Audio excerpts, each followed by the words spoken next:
حەبسەخانی نەقیب.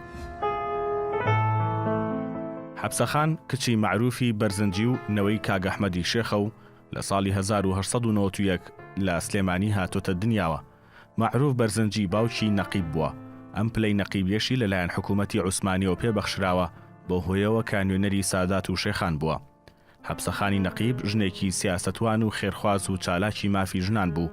دیوەخانەکەی حەبسەخان هەردەم پڕ بووە لە ژنانی سلێمانی و دەوروبەری.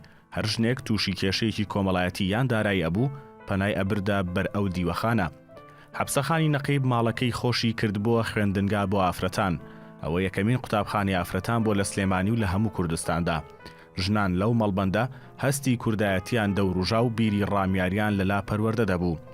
ساڵی 1923 کاسم کۆیشکاک هاتە سلێمانی و پێشوازی لێکرا، ژنانی سلێمانی بە کاریگەری حەبسەخان ڕۆڵی بەرچاویان هەبووە و ڕژاونەتە سەر شەقامەکان.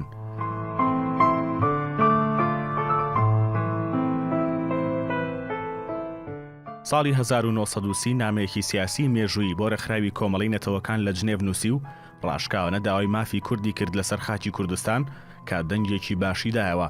کاتێک کا کۆماری مەهاباد دامەزرا، حەبسەخان بە هەموو توانایەکی دارایی پشتگیری ئەو کۆماری کرد. قازی محەممەد سوپاسنامەیەکی تایبەتی بۆ نارد و ڕێزێکی زۆری لێنا.